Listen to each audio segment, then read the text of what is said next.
Good evening, the news and sport from ITN. Tonight's headlines. Police in Jersey search for bodies after an ex-army officer is charged with his parents' murder. Tough new laws against hunt saboteurs. They could get 3 months in jail.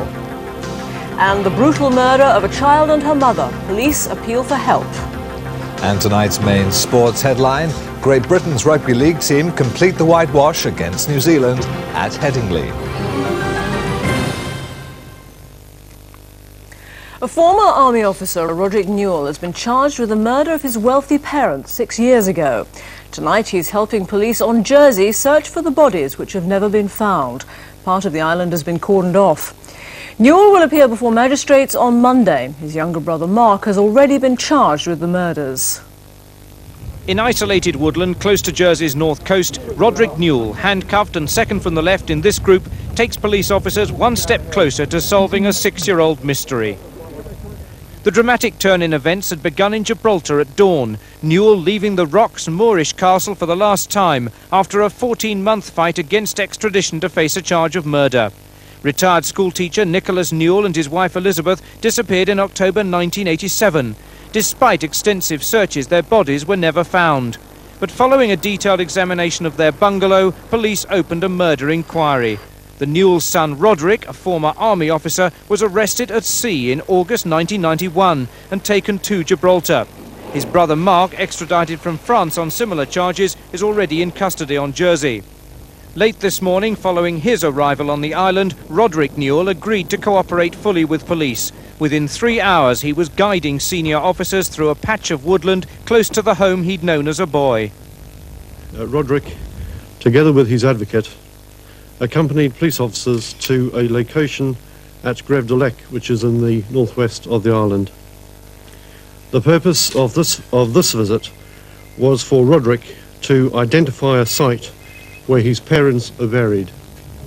Although police are stressing that Roderick Newall is cooperating, it's clear that 6 years on, even he is having difficulty identifying the exact spot where his parents are buried.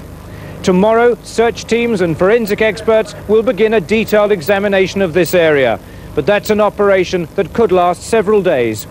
Robert Hall, ITN, Jersey. Hunt saboteurs are facing tough new penalties for disrupting blood sports, including 3 months in prison and a £2,500 fine. Home Secretary Michael Howard announced the new measures today and denounced saboteurs as wreckers and thugs. It's the violence of a minority of anti-blood sports protests, like this recent clash, that the Home Secretary's proposals are designed to prevent. To obstruct or disrupt hunting could now lead to prison sentences of up to 3 months or a fine of up to £2,500. Mr. Howard says the stiffer penalties are not designed to prevent people protesting peacefully, but are to protect the rights of hunt supporters. Well, I want law and order to be brought to the countryside as well as to our towns and cities. And I want to put an end to the disruption that we've seen. Anti-blood sports groups say that violence occurs on both sides and that this could infringe their right to take action against what they see as a barbaric sport. We would want any legislation to be even-handed. That means that if hunts go on prohibited land, surely they should be made criminals as well.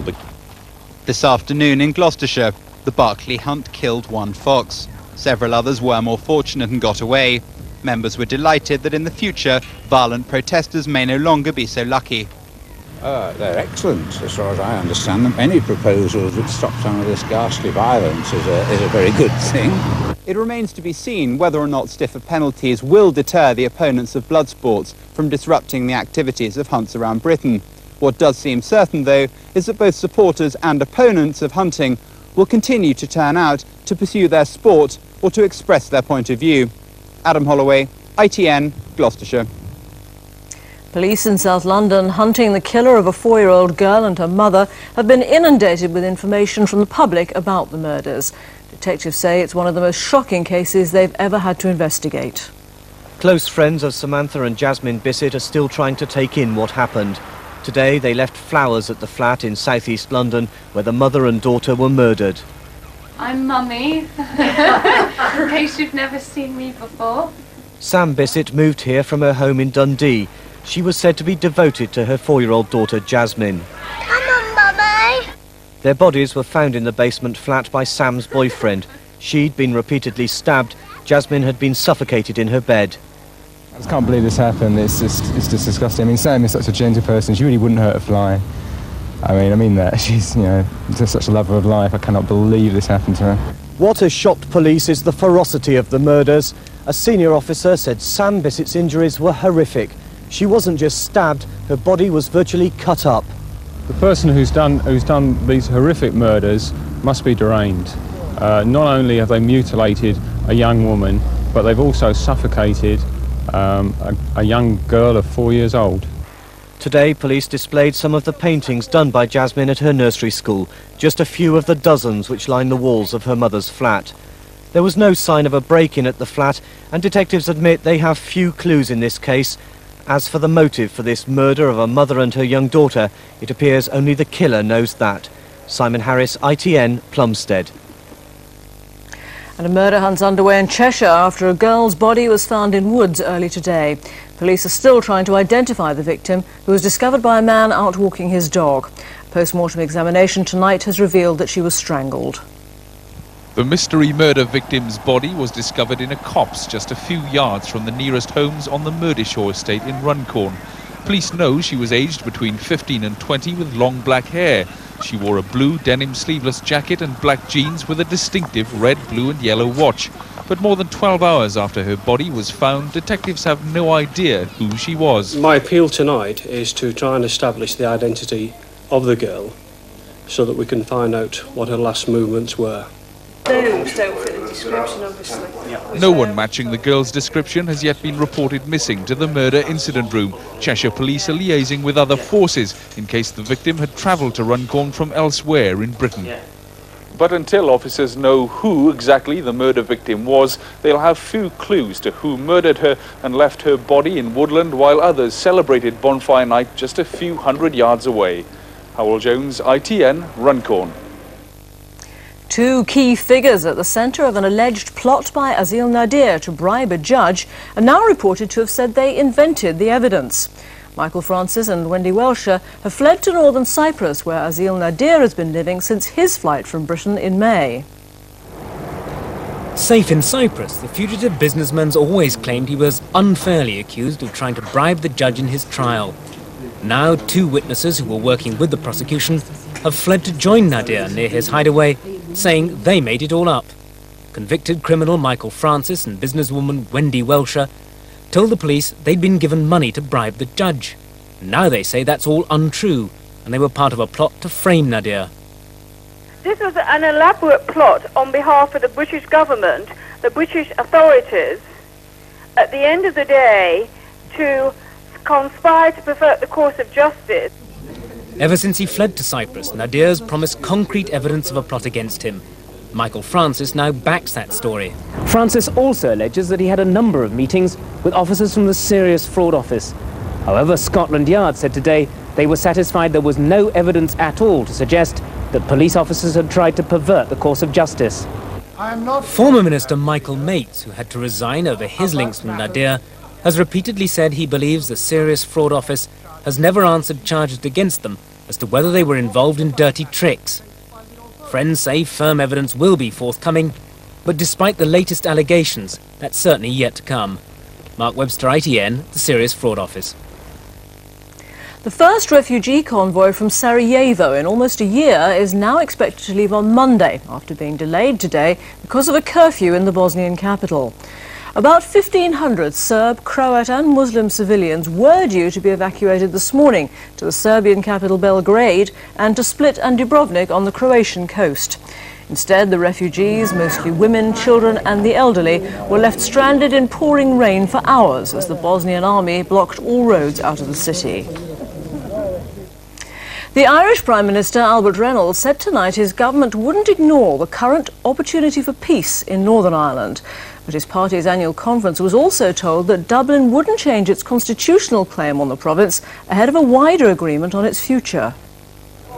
The Irish Prime Minister, Albert Reynolds, knows only too well that this year there is just one overwhelmingly dominant theme at the annual conference of his ruling Fianna Fáil party, Northern Ireland. a cessation of violence is absolutely necessary for the talks process to succeed. So the government's approach and my personal approach has been from the day I took over as leader of Fianna Fáil that we would try and seek cessation of violence first, that I believe will pave the way for successful talks on the long-term solution to the problems of Ireland.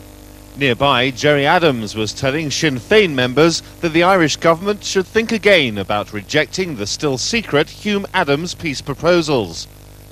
Ireland's Justice Minister reaffirmed there'll be no unilateral change to Articles 2 and 3 of the Irish Constitution, which state Dublin's claim to sovereignty over the North. The policy of this government, as it was and as it is and as it will remain, that there will be no unilateral change on Articles 2 and 3. Since Articles 2 and 3 were drafted by Eamon de Valera's government in 1937, they've been at the very heart of Fianna Fáil principles. Tonight, Mr. Reynolds told his party faithful that the Irish Constitution will only be changed if there's an overall Northern Ireland settlement, and only then after a referendum. But he faces a huge task if he's to persuade them to renounce their claim to the North. Glenn O'Glaser, ITN in Belfast. Labour leader John Smith insisted today that a 35-hour working week is not on the party's agenda in Britain, despite signing a European Socialist manifesto which proposes it. Mr. Smith was at a meeting in Brussels of Europe's socialist leaders to launch the left-wing campaign for next year's European Parliament elections. He said working hours were a matter for negotiation between employers and staff. The Prime Minister of New Zealand, Jim Bolger, says he will continue to rule the country despite losing his parliamentary majority. The surprise general election result has left New Zealand with a hung parliament. Final results won't be known for 10 days. For New Zealand's ruling National Party, it was a confident campaign that ended in disappointment. Buoyed by an improving economy, Prime Minister Jim Bolger had been certain of a clear majority. I'm feeling reasonably good. We've done what we can, of course. It's now over to the New Zealand voters. But monetarist policies which saw unpopular reforms in health and welfare left National vulnerable. There was a heavy voter turnout and strong support for minor parties, the Alliance and New Zealand First. They picked up 4 seats in New Zealand's 99-seat parliament and effectively the balance of power. Provisional results suggest National holds 49 seats, with New Zealand's Labour Party led by Mike Moore winning 46. And in a referendum, New Zealanders have decided to change their parliamentary system. Nearly 54% have voted for proportional representation, which is expected to give minor parties more seats and replace the British-style first-past-the-post system. Craig McMurtry, ITN, Auckland, New Zealand. Back here, today's sports news. Here's Graham Miller. European heroes Norwich City closed the gap at the top of the English Premiership with victory at Sheffield United. Jeremy Goss did it again. He got the first to add to his vital strike against Bayern Munich. Ian Wright missed a penalty before breaking the Gunners' goal duck, but Villa haven't lost away this season and won with the final kick of the match. It's crisis time for Glenn Hoddle at Chelsea, a thrashing at Elland Road, and that means 5 defeats in a row now for his Stamford Bridge side. So, Norwich are now 8 points behind United at the top. They play City in the Manchester derby tomorrow.